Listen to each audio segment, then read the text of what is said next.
दुर्ग से बाहर आया। उसे देखते ही वानर सेना में खलबली मच गई। सभी वानर उसे रोकने में असक्षम थे। उसने हनुमान और अंगद को घायल कर दिया। लक्ष्मण ये युद्ध देख रहे थे। उन्होंने राम की ओर देखा कि दोनों भाइयों ने बाणों की वर्षा कर मार दिया। कुंभकर्ण रणभूमि के अंत में सदा के लिए सो गया। पराजय का अंधेरा गहरा रहा था। अब रावण के पास एक ही शक्तिशाली वीर बचा था। अब युद्ध क्षेत्र में वीर बलशाली अजय मेघनाद के उतरने का समय आ गया था। मेघनाद मेघ की गरज के साथ युद्ध भूमि में उतरा। अपने मायावी सामना करने आए तो मेघनाद ने उन्हें चकमा देता रहा। अंत में मेघनाद ने निकाला अपना सबसे बड़ा हथियार, एक शक्तिशाली दिव्यास्त्र। लक्ष्मण घायल हो गए। शिविर में खलबली मच गई। हनुमान को तुरंत बुलावा भेजा गया। हिमालय में द्रोणागिरी पर्वत से संजीवनी बूटी लाने को कहा गया। हनुमान जी ने उड़ान भरी। जब तक वे हिमालय पर्वत पहुंचे अंधेरा हो चुका था। अंधेरे में उन्हें संजीवनी बूटी दिखाई नहीं दी। सुबह तक का इंतजार वे नहीं कर सकते थे। समय भाग रहा था। हनुमान पूरा पर्वत उठा लाए और संजीवनी में फूके हनुमान लक्ष्मण जी में प्राण। फिर क्या था? रणभूमि में लक्ष्मण जी ने शंखनाद किया और अपने बाण से मायावी मेघनाद का अंत किया। अब लंका में एक ही योद्धा बचा था और वो था स्वयं लंकेश। शेर की दहाड़ के साथ रावण वानर सेना पर टूट पड़ा। राम ने बाणों की वर्षा कर दी, लेकिन रावण के अंग कट कट कर वापस जुड़ जाते। यहाँ विभीषण ने भेद खोला। रावण के प्राण उसके नाभि के अमृत घट में हैं। राम ने धनुष ताना और पूरे बल से तीर छोड़ा। तीर निशाने पर लगा और रावण धरती पर गिर गया। ग्रहों की दिशा को मोड़ देने वाला, आकाश को मुट्ठी में भर लेने वाला आखिर मिट्टी में मिल गया। माना जाता है कि रावण ने कैलाश पर्वत पर 11,000 साल तक घोर तपस्या की। प्रसन्न होकर ब्रह्मा जी ने उसे अजय होने का वरदान दिया था। पर रावण ने ब्रह्मा जी से अमर होने का वरदान मांगते हुए कहा, मुझे ना कोई देवता, ना राक्षस, ना किन्नर, ना गंधर्व मार पाए। अपने अहंकार में रावण मनुष्य को शामिल करना भूल गया था। मयूरंगा का पूरा राजवंश समाप्त हो चुका था। अधर्म हार गया था और धर्म की जीत हुई थी। धर्म युद्ध में विजय पाने के बाद राम सीता एक दूसरे के सामने आए, लेकिन फिर कुछ ऐसा हुआ कि त्रिलोक की सांसें थम गई। श्री राम ने सीता मां से अग्नि द्वार लांघ कर आने को कहा। राम विष्णु के अवतार थे, ये उनकी लीला थी। राक्षसों का अंत करने के लिए ही उन्होंने जन्म लिया था। सीता हरण से पहले ही राम सीता जी को अग्निदेव को सौंप चुके थे। अब लंका विजय के बाद श्री राम को सीता अग्निदेव से ही वापस चाहती थी और संसार ने इसको नाम दिया अग्नि परीक्षा का। विभीषण का लंका में राज्याभिषेक हुआ। अब समय था राम, सीता और लक्ष्मण का अयोध्या वापस लौटने का। वनवास के 14 बरस बीत चुके थे। उनका विमान लंका से चला। उड़ान भरने के बाद उसने उत्तर दिशा पकड़ी। गंगा यमुना के संगम पर ऋषि भरद्वाज का आश्रम था। विमान वहां उतरा। सबने रात वहीं बिताई। ऋषि का आग्रह था, राम उसे टाल न सके। वहीं से उन्होंने हनुमान को अयोध्या भेजा। राम सीधे अयोध्या नहीं जाना चाहते थे। उनके मन में बहुत से प्रश्न थे, कुछ संशय थे।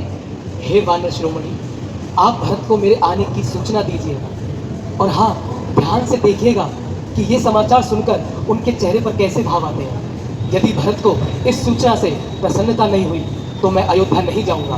भरत राजकाज संभाले, इसमें मुझे कोई आपत्ति नहीं। हनुमान वायु वेग से चले, नंदीग्राम पहुंचे। उन्होंने भरत से कहा, श्री राम के वनवास की अवधि पूर्ण हो गई है। वे लौट रहे हैं, प्रयाग पहुंच चुके हैं। मैं उन्हीं की आज्ञा से आपके पास आया हूँ। भरत की प्रसन्नता का ठिकाना ना रहा। आंखों में खुशी के आंसू थे। वे बार बार हनुमान को धन्यवाद दे रहे थे, ये शुभ सूचना उन तक पहुंचाने के लिए। उनके चेहरे पर केवल एक ही भाव था, प्रसन्नता का। हनुमान उनसे विदा लेकर लौटे अपने राम के पास। अगली सुबह प्रयाग से श्री राम का विमान उड़ा और कुछ ही देर में सरयू नदी के ऊपर पहुंच गया। दूर अयोध्या नगरी के भवनों के शिखर दिखाई देने लग गए। सजी धजी अयोध्या नगरी राम के दर्शन पर बहुत खुश थी। नगरवासी प्रसन्न थे, उन्हें अपने राम वापस मिल गए थे। माताएं प्रसन्न थी, उनके पुत्र लौट आए थे। मुनिगण खुश थे कि राम ने उनकी शिक्षाओं का मान रखा, उनसे कभी हटे नहीं, विरत नहीं हुए।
सुतावरं श्रीरामचन्द्र कृपालु भजुमना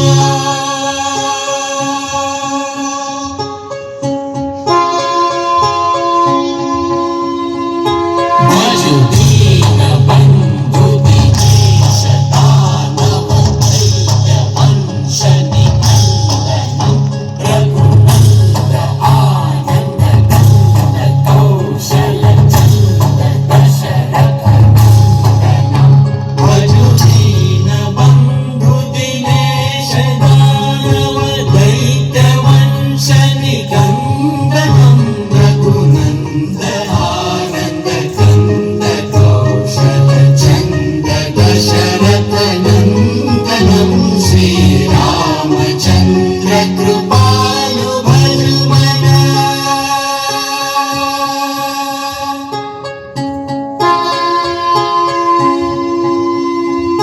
शिरमुकुट कुण्डल तिलक चारु उदार अंग विभूषणम् आजानुभुज शरचाप कर संग्राम जित कर दूषणम् शिरमुकुट कुण्डल तिलक चारु उदार अंग विभूषणम् आजानुभुज शरचाप कर संग्राम जित कर दूषणं श्रीरामचन्द्र कृपालु भजुमना